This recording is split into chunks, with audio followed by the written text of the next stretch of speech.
myself. Boa noite, meus companheiros. Boa noite. Que a paz de Jesus, a paz do Mestre querido, possa encher os nossos corações. Que essa quinta-feira festiva, ele está falhando aqui, né? Está falhando? Que essa quinta-feira festiva possa ficar marcada em nossa vida, em nossa história de espíritos imortais. Por ser uma quinta-feira que temos levado a reflexões. Viemos aqui nessa noite, é bem verdade, para nos encontrar, nos vermos, ouvirmos uma palestra, mas há um motivo muito mais profundo, que possa ser que nós não tenhamos entendido ou reconhecido em nossos corações. Mas cada um de nós anseia nessa noite um encontro com a divindade. O nosso coração está com saudades de Jesus. Tomara que eu possa, orientado pelos benfeitores que coordenam essa reunião, trazer essa mensagem de forma clara, tendo como base o tema família, tendo como base os conflitos afetivos dentro da família, mas que o consolo, que a paz de Jesus possa alcançar a todos nós. Há um evangelho, há uma passagem do Evangelho de Mateus que narra que Jesus, certo fim de tarde, acho que eu vou pegar o outro, o sem fio, né? Está falhando? Ou não? A impressão minha eu estou. Está falhando? Não?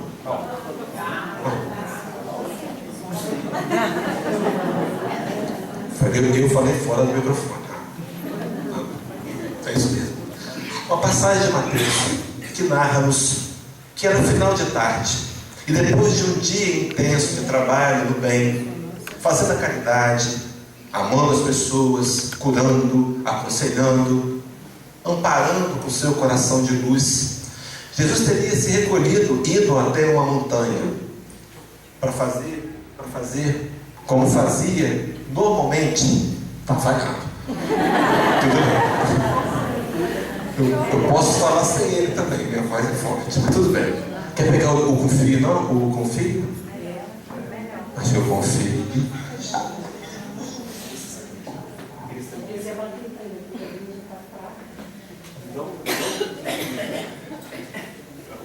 Está tudo programado.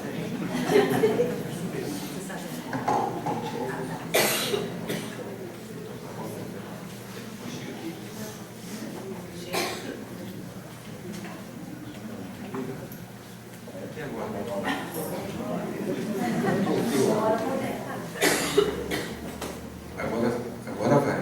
Agora não está falhando. Então, voltando lá, no final da tarde, Jesus se recolhe como fazia todos os dias em oração. Subiu na montanha. E quando ele chega, a noite começa a cair e ele enxerga as primeiras luzes de Jerusalém a serem acesas, as candeias, os lampiões. E lá de cima, com seu olhar amoroso, Mateus registra uma fala que ele teria dito assim: Jerusalém, Jerusalém, que mata os profetas e apedrejas aqueles que te são enviados. Quantas vezes quis eu fazer como a galinha faz com seus pintinhos? Abraça, aquece, protege, acolhe. E completa Jesus: mas vós não o quisestes. Queridos, quantas vezes foram que nós já tivemos reunidos numa plenária exatamente como essa, em torno do Evangelho de Jesus, para tentar entendê-lo, e não conseguimos. João Evangelista, íntimo do Senhor, tido como discípulo amado, diz no seu Evangelho que Jesus veio para os que eram seus e os seus não o receberam. Nem a família, nem a sua família o compreendeu. No livro de João, capítulo 5, versículo 7, diz que seus irmãos não acreditavam nele. Numa certa ocasião, numa reunião comum, chegam à porta daquela casa onde se encontrava Jesus e os discípulos e os que o ouviam, a sua mãe, seus irmãos e suas irmãs. E alguém lhe diz: olha, sua irmã, seus irmãos e sua mãe estão aí fora querendo falar contigo. E o Senhor então faz uma declaração que algumas vezes nos pareceu polêmica na teologia antiga, mas muito amplamente compreensível por conta da falta de dados, falta de de um contexto, mas ele diz assim: quem é minha mãe? E quem são meus irmãos? Quem são minhas irmãs? Minha mãe, meus irmãos e minhas irmãs são aqueles que fazem a vontade do meu Pai. Jesus Cristo não foi compreendido. Nós, no passado, preconceituamos, não o entendemos. Ele também vivenciou conflitos afetivos dentro da própria família. Foi rejeitado lá. Ao longo da história, nós o abandonamos, o rejeitamos, não o quisemos perto de nós, a não ser que ele tomasse a forma que nós queríamos. No entanto, passaram 18 séculos e o advento do Espiritismo nos veio revelar um Jesus diferente. Veio nos fazer redivivo os seus ensinos, trazer à nossa vida mais uma vez a oportunidade de repensar Jesus.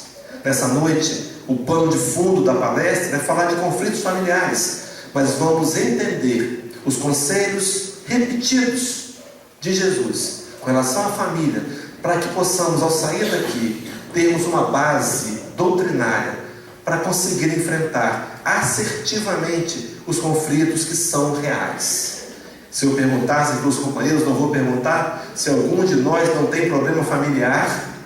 Eu acho que ninguém, ou muitos poucos, levantaríamos as mãos. Então vamos falar de conflitos. O que é conflitos?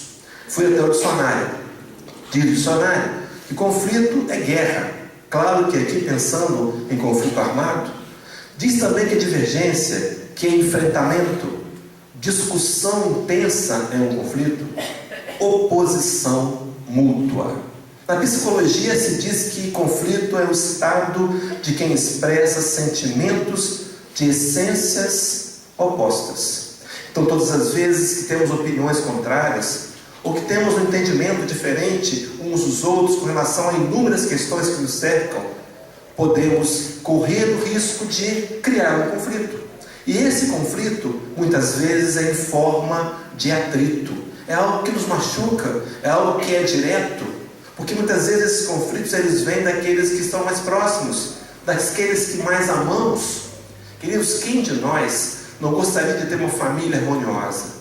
Viver em paz consigo, com os outros, onde pudesse haver acordos, onde pudesse haver entendimento, aonde nós nos fizéssemos entendidos e pudéssemos também ter o coração aberto para entender aqueles que estão conosco.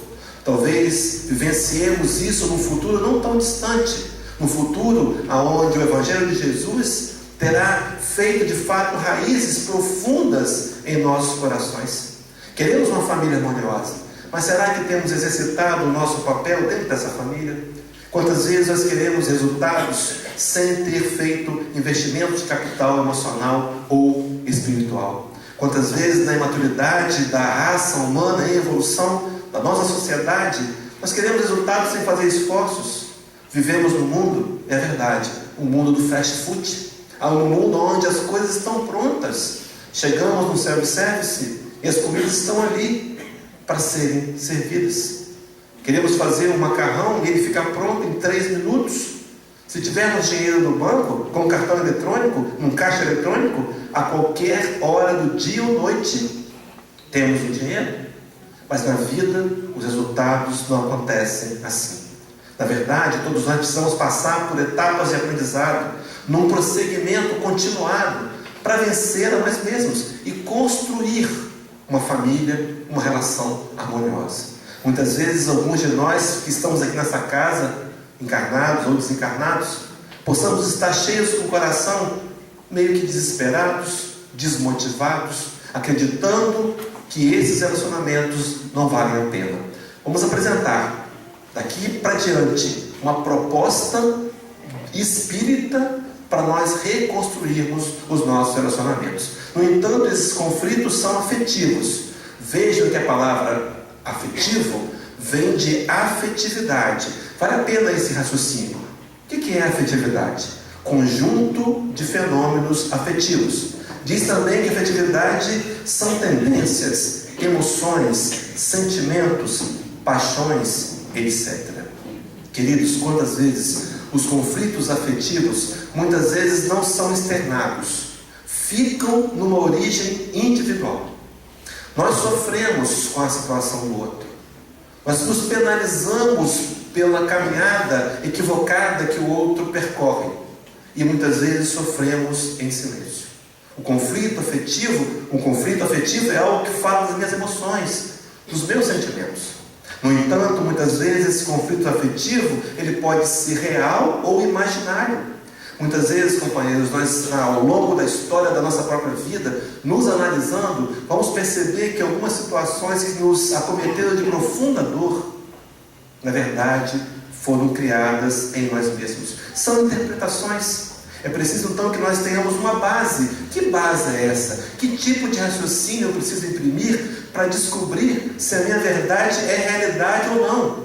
Porque o sofrimento é real, embora a causa seja imaginária. São conflitos diários, alguns continuados, alguns que duram anos. Pensando em mundo espiritual, alguns conflitos duram milênios e se transformam em processos obsessivos. Mas como então perceber esses conflitos afetivos, de afetividade? Na maioria das vezes eles ocorrem entre os desafetos, os chamados desafetos, aqueles que não gostam muito da gente, aqueles que nos incomodam, aqueles que são adversários. No passado, Jesus os chamou de inimigos e nos convocou a amarmos os inimigos. No entanto, hoje, com uma linguagem mais atualizada, podemos pensar em inimigos como adversários, desafetos, aqueles que nos contrariam, enfim, na grande maioria de nós, talvez, os conflitos emocionais e afetivos são os desafetos. Até aí parece algo normal, mas os conflitos também acontecem entre os que se amam. Talvez seja esse o conflito mais complicado de resolver. Pessoas que nós queremos bem, queremos próximas de nós, mas de repente estamos vivendo como gato e cachorro. No passado, que hoje em dia gatos e cachorros também vivem muito bem, né? Estão aprendendo os princípios da nova era, né? Mas enfim, qual a razão disso? Se eu quero o seu bem, como é que agora eu estou brigando com você, agredindo, ofendendo? De onde vem isso? Esses conflitos afetivos dentro da família. É essa questão que queremos trabalhar nessa noite. Interessante que são os. Queridos, não dá para listar aqui a quantidade de conflitos. É uma gama entre casais, entre pais e filhos, entre filhos e pais, entre irmãos, entre avós, entre cunhados. Não vou dizer entre sogra, porque parece que fica meio pejorativo. Mas todos nós temos conflitos.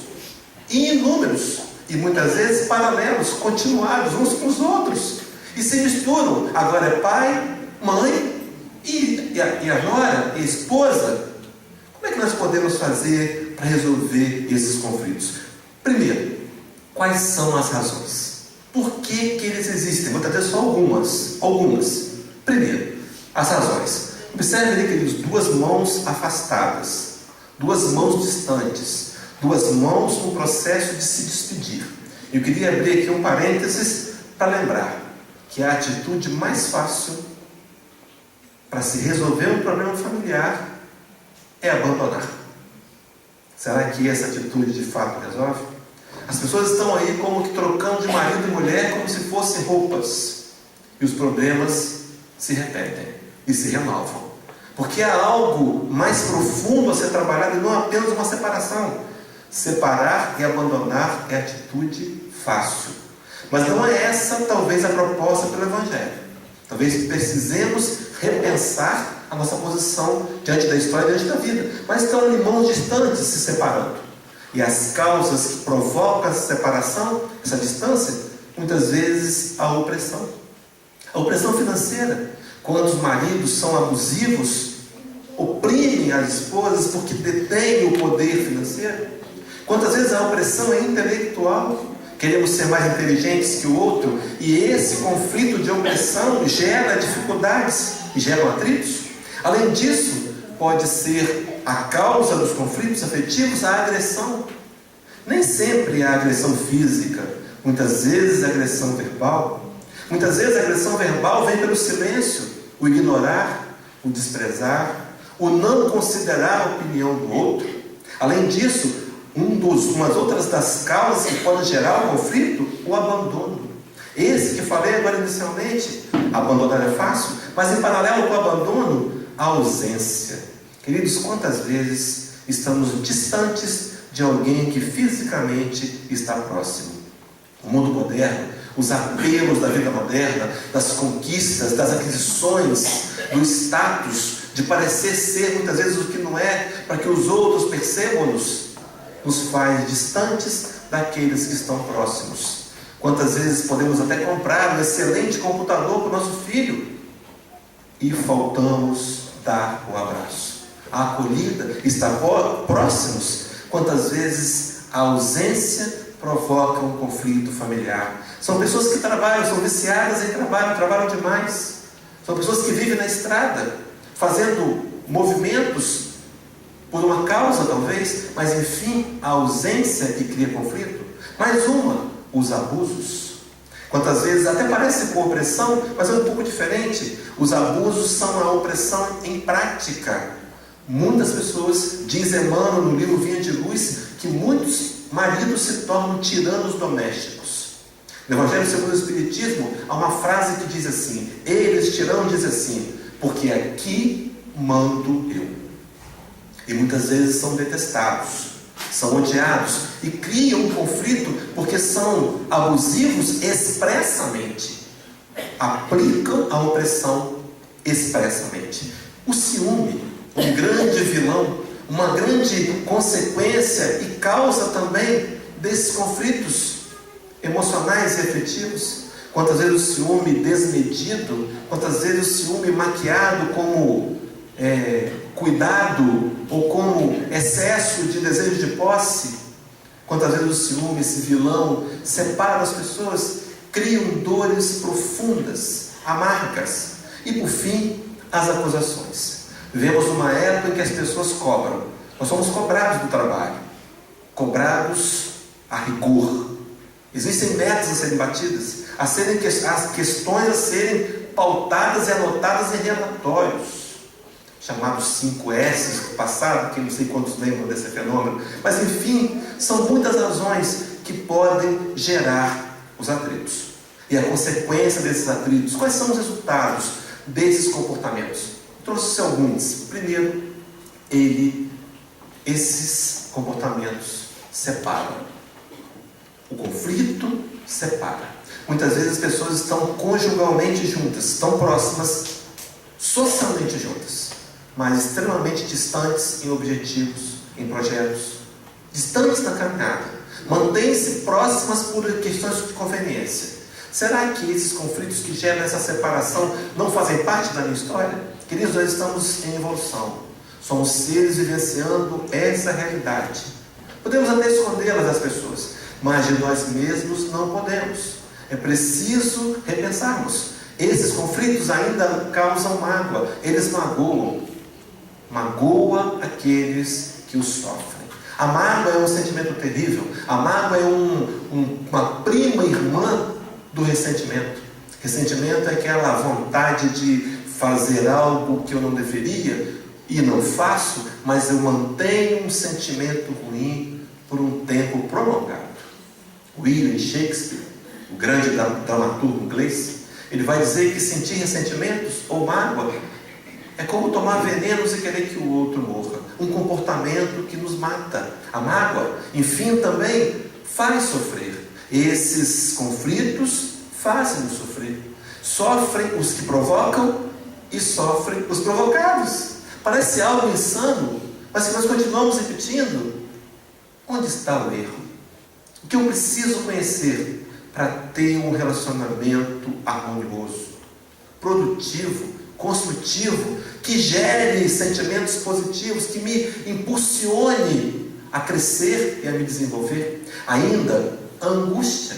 As pessoas vítimas de conflitos estão angustiadas. Essa angústia do processo progressivo se torna até em depressão.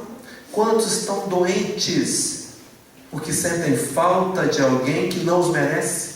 Quantos estão doentes porque não se conformam com uma separação, ou com a ausência, ou com a falta de alguma coisa? Não é assim? Seguindo então, essas pessoas que têm essa dificuldade afetiva, que estão nos conflitos, também estão tristes. conflitos entristecem. Os conflitos ainda machucam e, por fim, muitas vezes, os conflitos emocionais e afetivos provocam a morte. Quantos casos de assassinatos? Quantos? Quantos daqueles que dizem que amam, que matam por amor? Desconhecendo a realidade e o verdadeiro sentido de amor, porque quem ama não mata. Quem ama não mata. Quem ama acolhe, ampara, protege. Mas enfim, sentimentos, resultados esses de conflitos afetivos, percebemos que eles são sérios, queridos, e podem ser nossa realidade.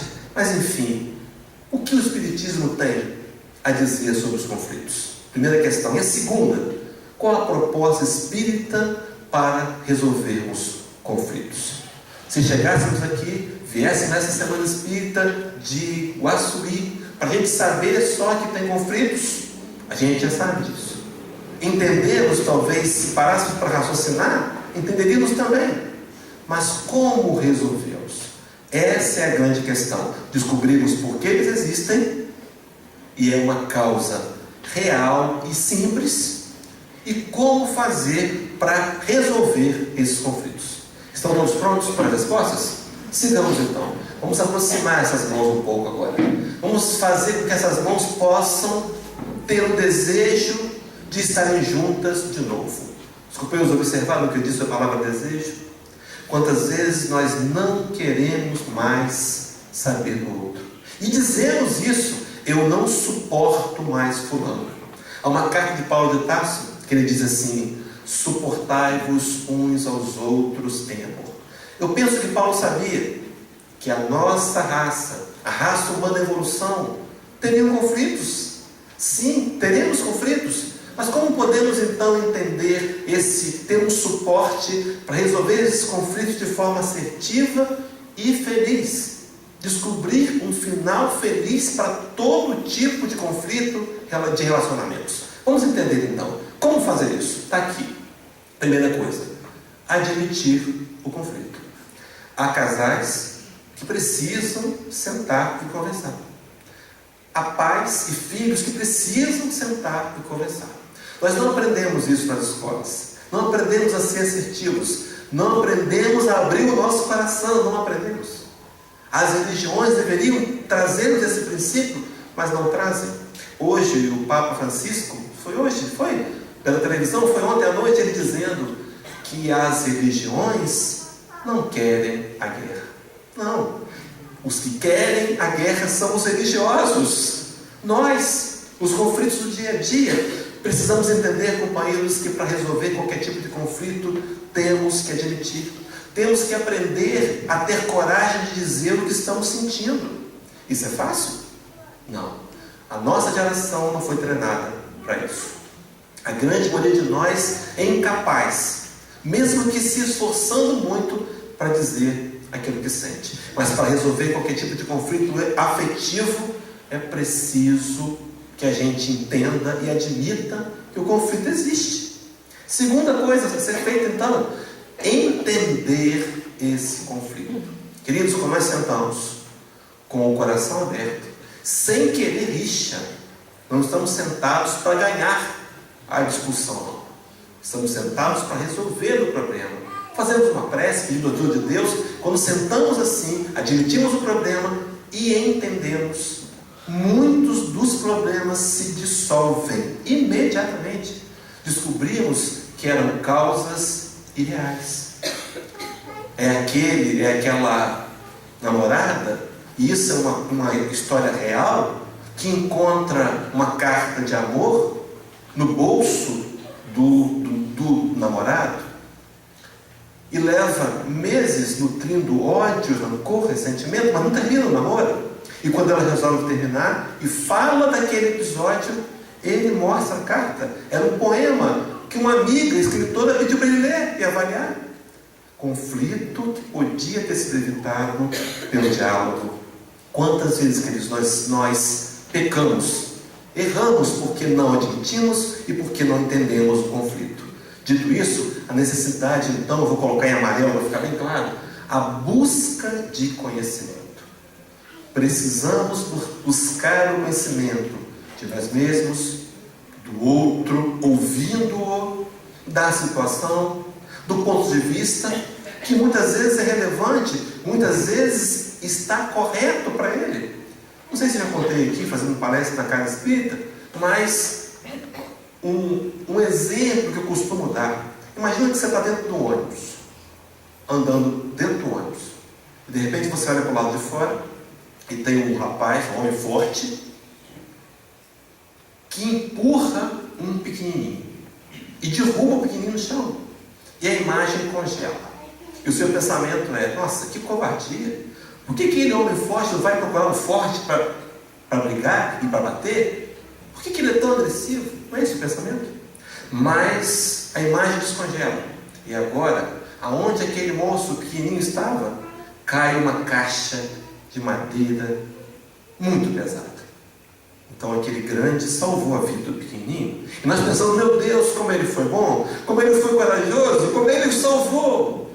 Querido, o mesmo acontecimento, muitas vezes nós enxergamos apenas um fragmento dele e formamos um conceito. Quantos de nós conhecemos pessoas e não gostamos dela no primeiro momento? Quantos?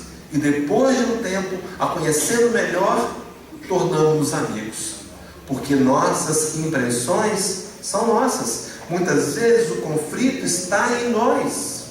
O conflito a ser resolvido talvez seja o meu conflito. O que eu não aceito no outro é porque talvez eu tenha feito no passado, excessivamente, em histórias pregressas, ou então faça hoje. E me incomoda ver o outro ainda fazendo. Essa busca de conhecimento, então, sendo fundamental para a gente resolver conflitos afetivos dentro da família. Sigamos então. A primeira passagem que eu quero trazer para os companheiros acompanharem é o capítulo 4 do Evangelho segundo o Espiritismo. Deixa eu abrir um parênteses aqui. Eu sei que tem pessoas que não são espíritas que nos visitam. Evangelho segundo o Espiritismo. Quando eu vi pela primeira vez, eu pensava assim, porque eu fui evangélico durante 2 vezes na minha vida, e eu conheci o Evangelho segundo Mateus, Evangelho segundo Marcos. E quando eu vi Evangelho segundo o Espiritismo, eu achei que era o Evangelho escrito pelo Espiritismo. Queridos, não é bem assim.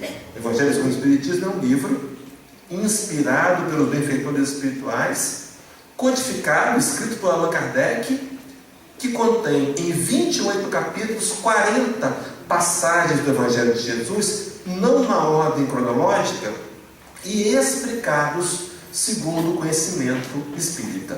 O nosso estudo, parte dele é baseado nesse Evangelho segundo o Espiritismo. O primeiro capítulo, o primeiro texto a ser trabalhado é capítulo 4, item 18. O texto diz assim, os companheiros podem acompanhar comigo na tela de projeção. No espaço, os espíritos formam grupos ou famílias entrelaçados pela afeição, pela simpatia e pela semelhança das inclinações.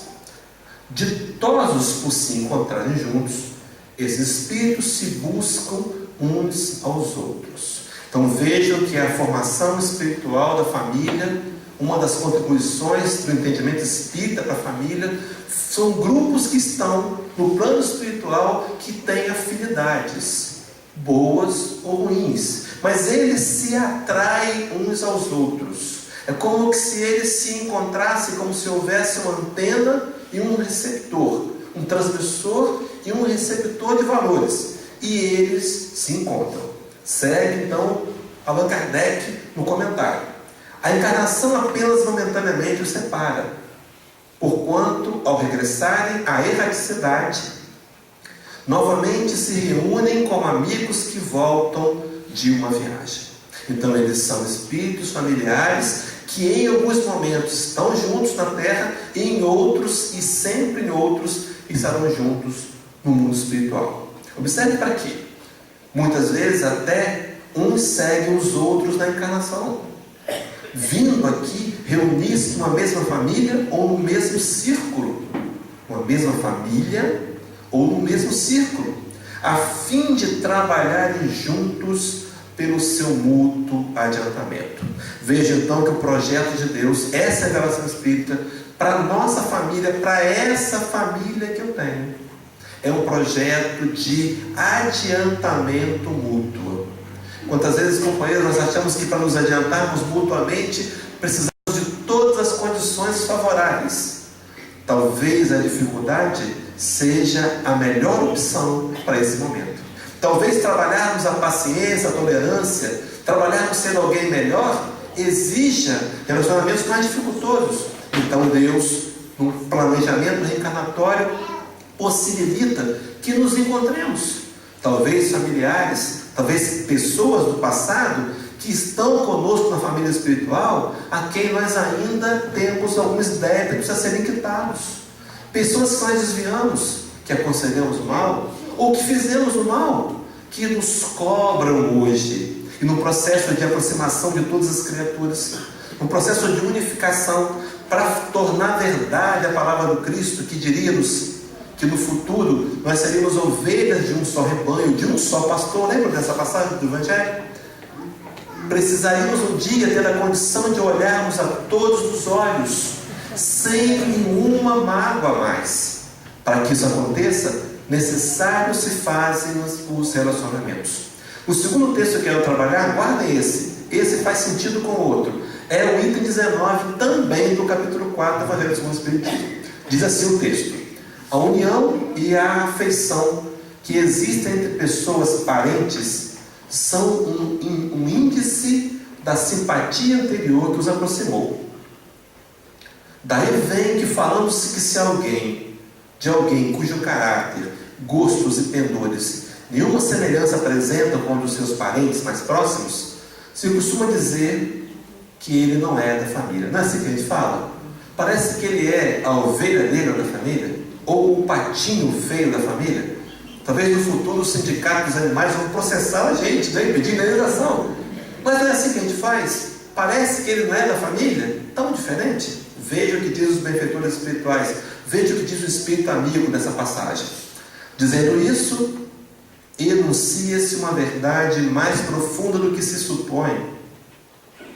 Deus permite que nas famílias ocorram essas encarnações de espíritos antipáticos ou estranhos, com o duplo objetivo de servir de prova para uns e para outros meio de progresso. Os companheiros conseguem compreender que nossos relacionamentos, o que está acontecendo conosco, faz parte de um projeto para a gente nos ajudarmos mutuamente e para a gente crescer, para a gente progredir.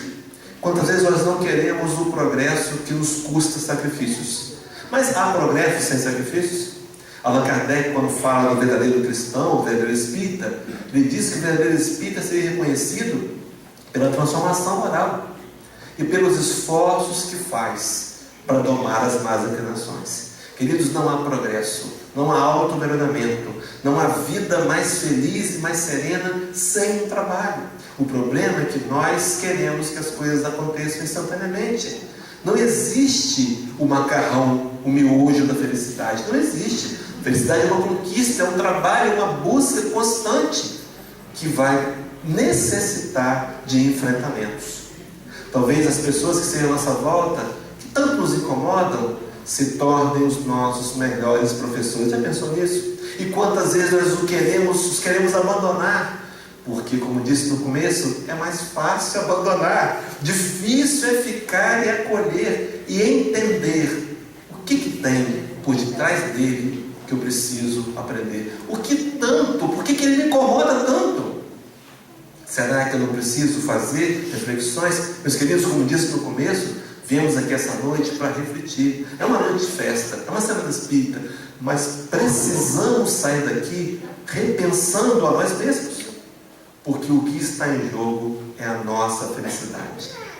Do coração, a mais profunda, o sentimento de paz. Quantas vezes eu não consigo estar em paz com os outros? Porque eu não estou em paz comigo.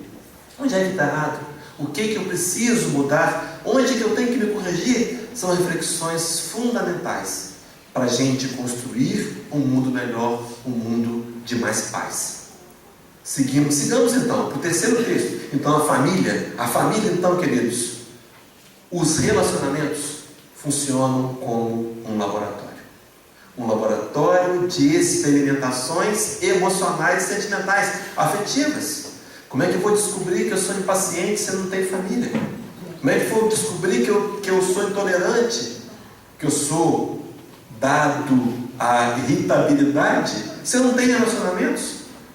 O grande laboratório da vida chama-se relacionamentos.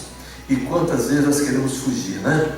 Ir para o alto de uma montanha, criar cabras e viver isolados. Não conseguiríamos desenvolver as nossas potencialidades, não cresceríamos. A realidade do Espiritismo, a primeira realidade de ser dita, então, queridos, é que nós precisamos uns dos outros.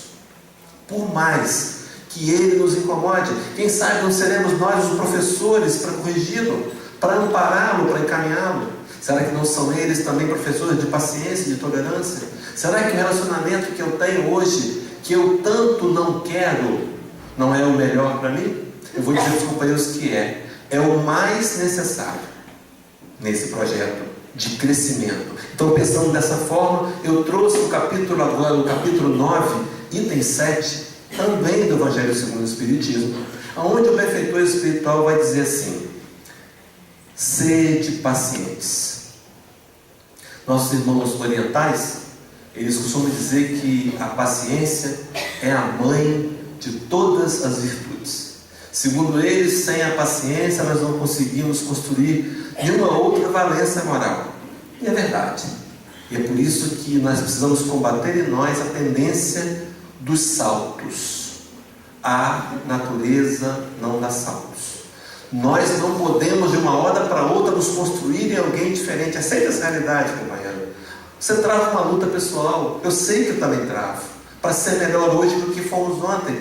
Não é uma luta fácil. Não é uma luta simples. Mas eu preciso validar os meus esforços, mesmo que eu não consiga os resultados. Mesmo que ainda eu não consiga os resultados. Mas o diz então, volto para o texto: sede pacientes. A paciência também é uma caridade. E deveis praticar a lei de caridade ensinada pelo Cristo enviado de Deus. A caridade que consiste na esmola dada aos pobres é a mais fácil de todas.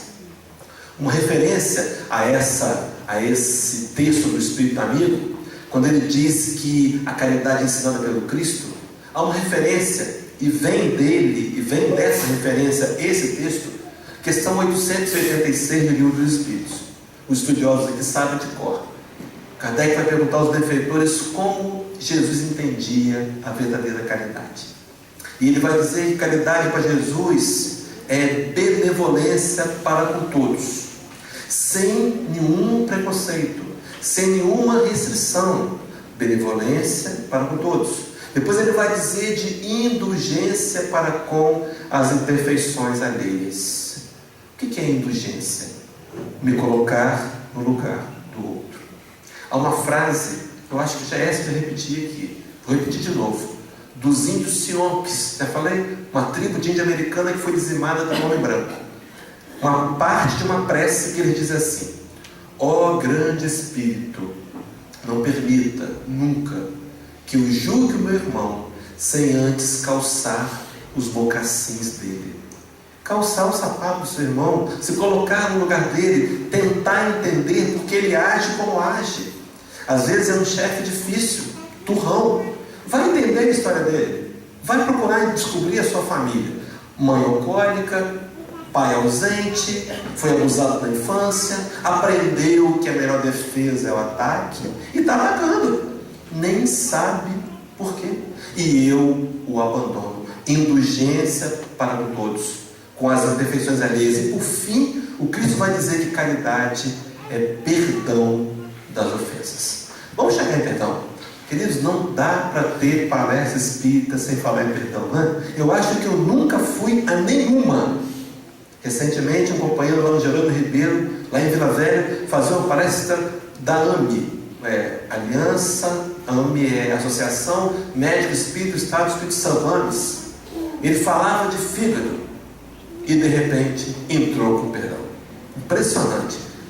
Precisamos repensar em perdão. Mas ele vai dizer então que, entendido o enviado de Deus, Jesus, tem essa visão, porque a caridade material, a ajuda aos pobres, é a mais fácil delas, de todas, e completa dizendo: outra caridade há, porém muito mais penosa e, consequentemente, é muito mais meritória, a de perdoarmos aos que Deus colocou no nosso caminho para serem instrumentos do nosso sofrer e nos porem à prova a paciência. Então Deus colocou-nos em nossos caminhos? Sim, Deus colocou. Deus não faz nada que não tenha um motivo. Nada acontece por acaso.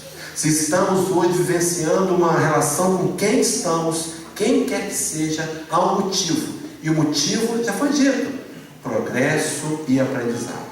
O que eu posso aprender com aquele que me incomoda? Aos que Deus colocou no nosso caminho, vejam bem, para serem instrumentos do nosso sofrer. Parece que tem algo equivocado? Não tem. Quantas vezes, companheiros, nós não experienciamos a dor que causamos nos outros? É fácil, abrindo aqui um parênteses, sem fazer censura e sem crítica ao que nós temos enxergado na mídia recentemente.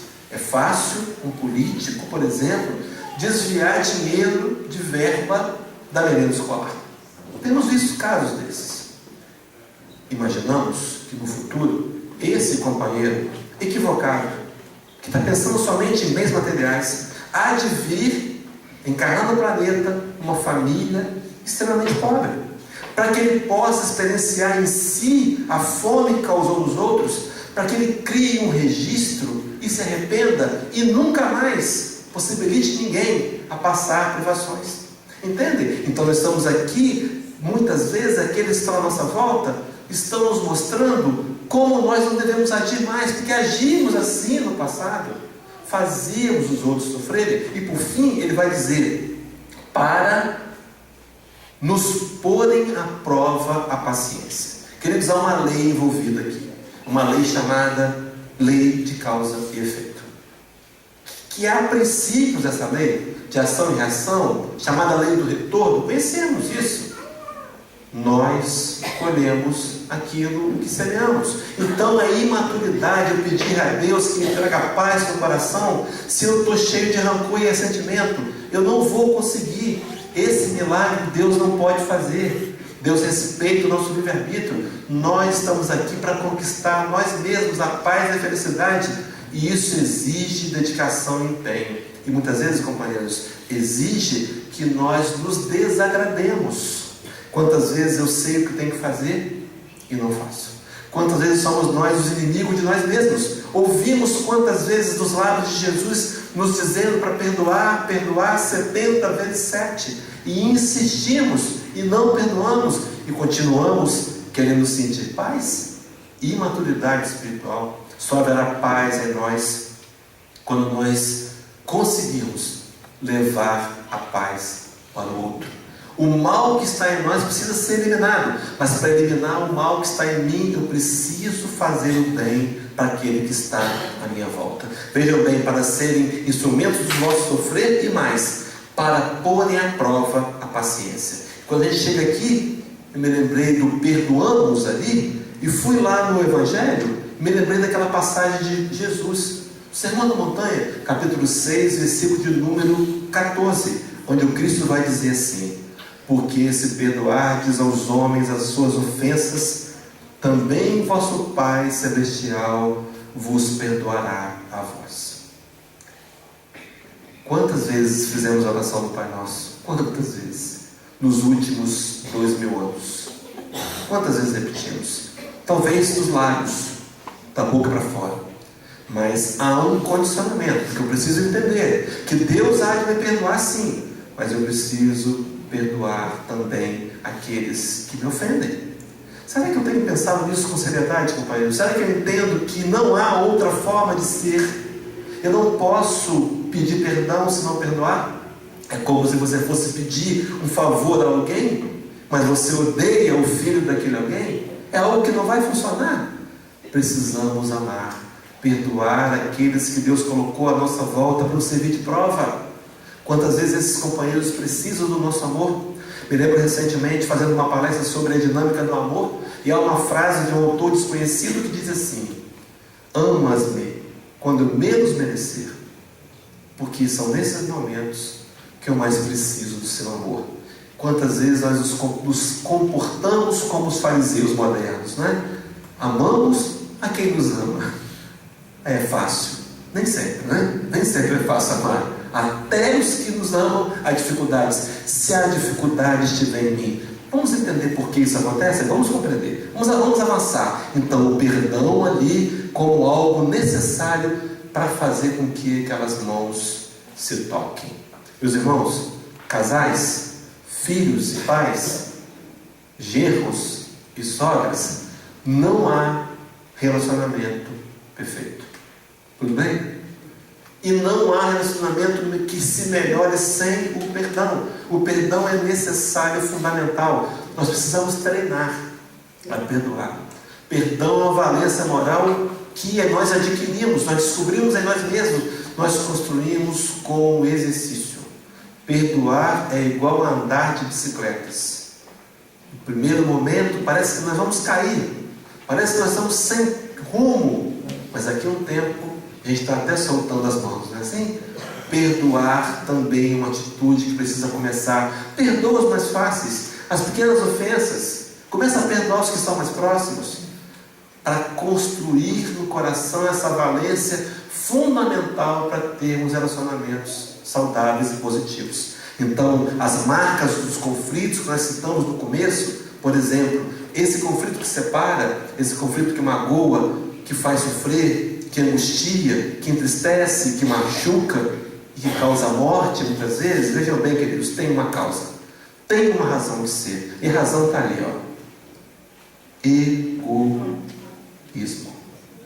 Ainda é o egoísmo. Nós ainda somos muito egoístas. Se o mundo vive a dor que vive, é porque a sociedade ainda é egoísta. No livro do Evangelho segundo o Espiritismo, capítulo 3, quando fala das muitas moradas da casa do Pai, e que há ali uma projeção dizendo como é que seria o mundo de regeneração, cita que nesse mundo de regeneração para o qual nós caminhamos, não haverá mais miséria, não haverá mais fome, o forte vai exercitar o seu papel verdadeiro, que é proteger o mais fraco, porque a quantidade, o nível de egoísmo será menor em nós. E em consequência disso, na sociedade. Então as leis serão mais justas. Nós aprenderemos a dividir melhor, com mais equidade, com mais honestidade. Caminhamos para isso. Mas essa construção desse mundo melhor, queridos, precisa começar em nós, agora, hoje, ao sair daqui, senão não tem resultados. Nós costumamos somente enxergar as ações que produzem resultados maiores, os grandes resultados. As pequenas ações são fundamentais. Você só pode dividir um pão? Divide um pão. Você não tem um pão para dividir? Divide um ouvido, um abraço, um sorriso. Precisamos aproveitar a oportunidade para fazer constantemente o bem, porque o bem que nós fazemos nos constrói alguém melhor. Queridos, nem todos nós somos caridosos, mas isso não nos impede de fazer essa caridade. E à medida que eu faço a caridade, eu construo o caridoso que serei no futuro. São atitudes pequenas e práticas que exigem um auto-monitoramento, um exercício. Não vai acontecer instantaneamente, não vai. Precisamos, nós cristãos espíritas, assumir a nossa responsabilidade diante da construção do mundo melhor, que começa conosco. Recebi pela internet, no Facebook, uma postagem com uma frase, uma história da Madre Teresa de Calcutá. E dizia que ela estava numa reunião, recebendo lá uma homenagem, e alguém perguntou: Madre Teresa, como é que podemos fazer para tornar o mundo um lugar melhor? Ela disse: você quer tornar o mundo um lugar melhor? Vai para casa e ame sua família. Com defeitos, com pessoas difíceis, com dificuldades muitas vezes desafiadoras, mas não intransponíveis. Deus não nos dá, e isso está no capítulo 8 do Evangelho segundo o Espiritismo, me parece que no item 7. Deus, é Lacordaire que escreve, capítulo 7.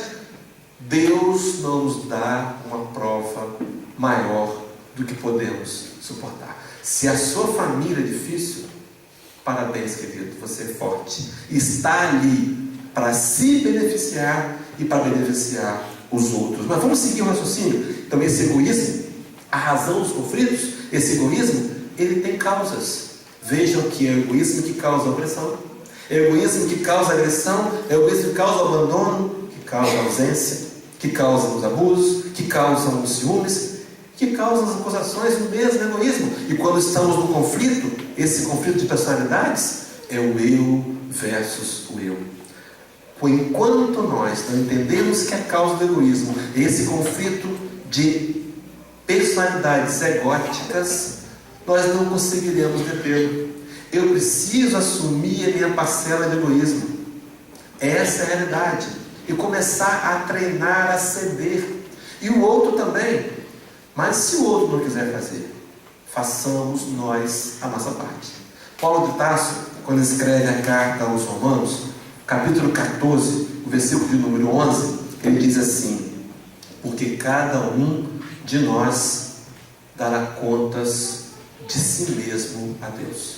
Estamos aqui com dupla função. Questão 132 do Livro dos Espíritos. Kardec pergunta qual a razão, por que as pessoas encarnam, qual o objetivo das encarnações. E nos é dita na resposta duas questões. Primeira, estamos aqui para nos tornarmos melhores. E segunda, estamos aqui para ajudar Deus num projeto magnânimo de transformar a sociedade num lugar melhor. Então temos uma dupla obrigação. Primeiro, cuidar de nós, para depois cuidar do outro. Aquele exemplo das aeronaves, dos aviões, quando você pega para fazer uma viagem de avião, o piloto dá uma série de informações, e uma das que ele diz é: se durante o voo houver uma súbita desaceleração, cairão máscaras de oxigênio no teto. Coloque primeiro a sua máscara, para depois socorrer aquele que está ao lado. Quantas vezes nós queremos socorrer o outro e não estamos habilitados para isso? Quantas vezes nós queremos perdoar o outro e não conseguimos porque ainda não perdoamos a nós mesmos? É hora de aceitarmos a nossa realidade. Cometemos erros, ainda falharemos muito. Releve seus erros, reconsidere a sua posição, se perdoe, comece de novo. Não deixe com que suas falhas do passado te paralisem hoje. É preciso caminharmos e avançarmos apesar dessa realidade ainda assombrosa que faz parte de nós. Somos ainda aqueles que cometem erros. Na verdade, o erro mais comprometedor de todos é aquele chamado erro voluntário. É quando eu erro sabendo que está errado. Esse pode trazer consequências mais graves. Mas o erro do dia a dia, aquele erro que os filósofos vão dizer que não existe, porque ele considera o erro sendo uma etapa do acerto. Quantas vezes nós cometemos erros para aprender? Se esse erro faz parte da minha vida, eu preciso validá-lo. Perdoe-se. Deixe o seu passado no passado. Eu lembro uma ocasião, eu entrei no estabelecimento comercial, tem mais de 30 anos isso, e eu li uma frase que me marcou muito. A frase dizia assim: se o passado fosse realmente importante, ele não teria passado, né? Passou. Hoje é um novo dia para recomeçarmos, para fazer de novo, para avançarmos, para nos perdoarmos. E à medida que eu me perdoo e que eu me amo mais, vai ficar mais fácil amar o outro e perdoá-lo. Quantas vezes eu quero colocar a carroça na frente dos burros? Eu tenho até uma boa intenção, eu sou sincero, mas eu chego lá e não consigo. O conflito que queria sanar eu pioro. Quantas vezes? Quem tem experiência? Falta-nos olhar para nós mesmos de forma mais amorosa. Sigamos então. No Evangelho agora, segundo o Espiritismo, capítulo 11, item 11, Eu tenho até as 10, né? Estou brincando, até as 10 para as 9. 10 para as 9. Né? Começou 10 para as 9, vai até 10 para as 9, né? 10 para as 8. O pessoal pensou que era 10 horas, né? A pessoa fala até 10 horas. Evangelho segundo o Espírito, capítulo 11, item 11. Diz assim o texto: o egoísmo, chaga da humanidade, tem que desaparecer da terra, a cujo progresso moral obsta. Ao Espiritismo está reservada a tarefa de fazê-la ascender na hierarquia dos mundos. Queridos, o Espiritismo tem a missão de fazer a Terra crescer, ascender na hierarquia dos mundos. Estamos vencendo um momento de transição, de provas, expiações para regeneração. Mas o Espiritismo vai fazer isso? Vai. Através de quem, queridos? Através de nós.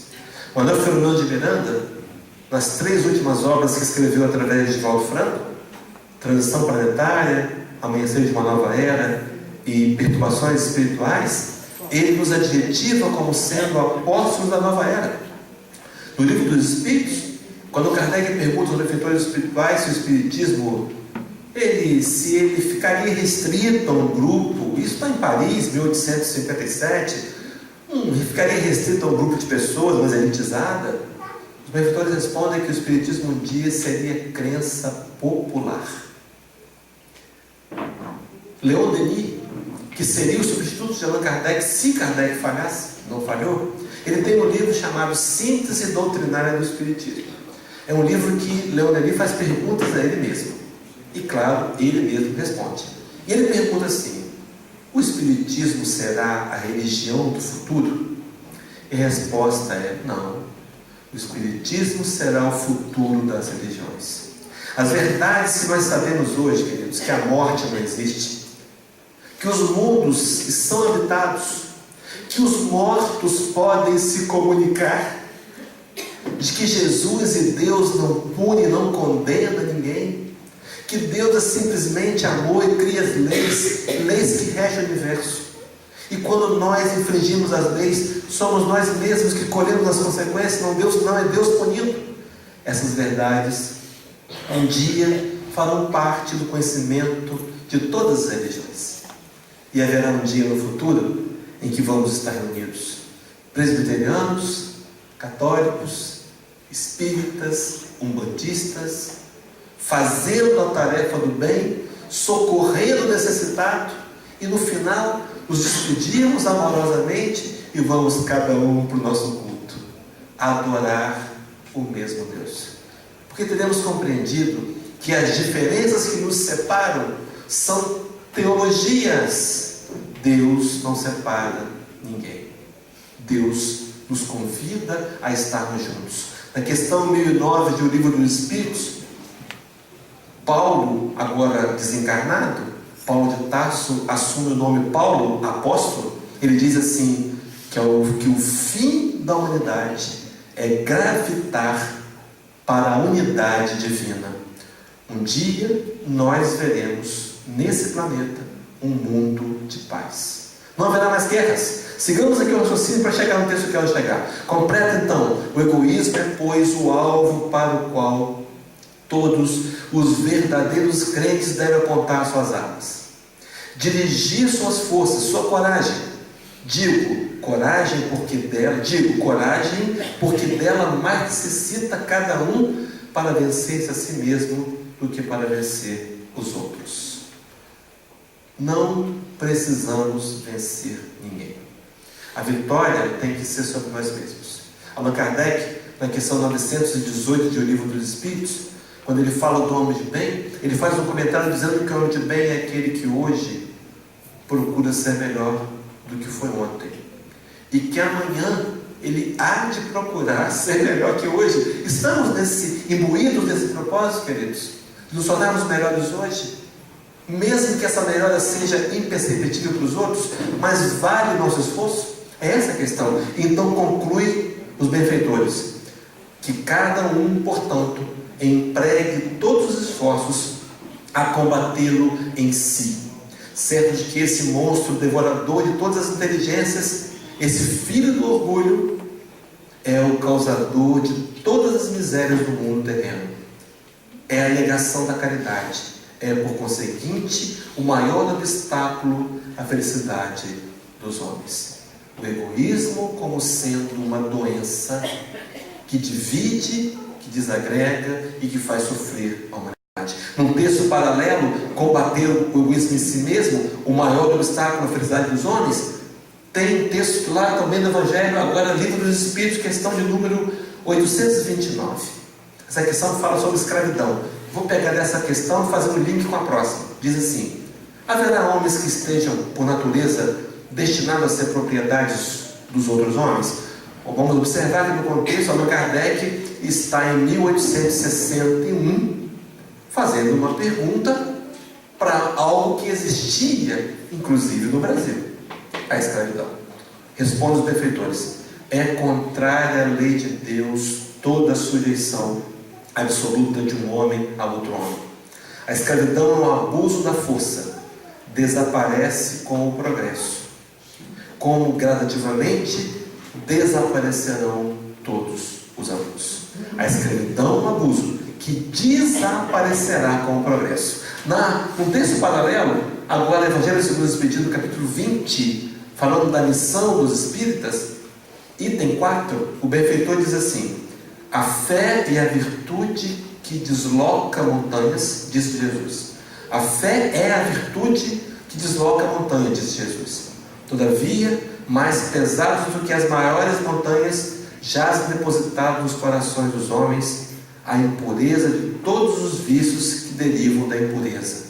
E diz assim: partir então, cheios de coragem, para remover essa montanha de iniquidades que as futuras gerações só deverão conhecer como lenda, do mesmo modo que vós, que só muito imperfeitamente conheceis os tempos que antecederam a civilização pagã. Queridos, haverá um dia, não tão distante, que as futuras gerações só vão conhecer o mal como sendo uma lenda. Um dia nós, uma outra encarnação futura, vamos tentar entender um livro e nós vamos compreender como é que a pessoa podia tirar a vida do outro. Mas como havia fome? O que é fome? Não vamos mais compreender assim, porque já teremos avançado, dado um salto na capacidade de nos compreendermos melhor. Então, para terminar, portanto, queridos, os conflitos afetivos dentro da família serão dirimidos. Eles desaparecerão. Como? Essa é a pergunta. Vou responder agora. Primeiro, tentar usar a força do diálogo. Estamos convictos de que precisamos conversar mais. Cria na sua casa o seu marido. Olha eu que estou dando a ideia. Cria com o seu marido um dia livre, um dia de fronteiras livres, para dizer o que quiser, sem brigar. Não pode brigar nesse dia. 2 horas, discutir relação, não pode brigar. Diz o que está sentindo, cria isso. Depois dá um beijo, come pipoca, vai festejar. É preciso dialogar. A força do diálogo. Segunda coisa a fazer para a gente melhorar os relacionamentos e acabar com os conflitos: mútua tolerância. Você acha que você não é, né? Você acha que você é perfeitinho? Queridos, no dia que você estiver achando que está acertando muito, desconfie de você. Tem uma coisa errada. Tudo é ele, mas só ele que erra. Coitado desse marido, né? Casou com um anjo e não percebeu. Assume a sua parcela de erro e tolera mutuamente. Terceira coisa a fazer: auto-melhoramento. Investe no seu auto-melhoramento. Vai ler um bom livro, frequenta a casa espírita ou frequenta a sua igreja com assiduidade. Se você é evangélico, seja um bom evangélico. Se você é católico, seja um bom católico. Vai à missa, participa das pastorais tão importantes hoje na nossa sociedade. Vai trabalhar, vai ser voluntário num hospital, numa escola. Faz a boa ação. Seja um cristão, não importa o rótulo. Auto-melhoramento, vai buscar o melhoramento. Por fim, repetindo o perdão.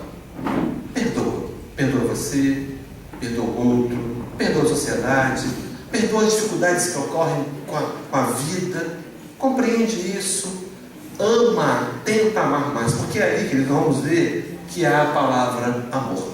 Sem o amor, nós não vamos conseguir perdoar, nem tolerar ninguém. Mas que tipo de amor é esse? Um amor especial, um amor sublimado, o amor de Jesus. Esse amor que transforma. Precisamos, queridos, repensar Jesus. Naquela ocasião, nós não o compreendemos. Ele disse-nos: Jerusalém, Jerusalém, que mata os profetas e apedrejas aqueles que são enviados. Quantas vezes eu quis fazer como a galinha faz com os pintinhos, e vós não o quisestes. Queridos, é agora, depois desse tempo todo, que nós precisamos aprender a amar melhor Jesus, para transformar os nossos nós em laços, para transformar os nossos relacionamentos em laços afetivos, e fazer com que nossas mãos se aproximem e se unam, e mais que isso, que os nossos corações se aproximem e se unam. Passaram 20 séculos.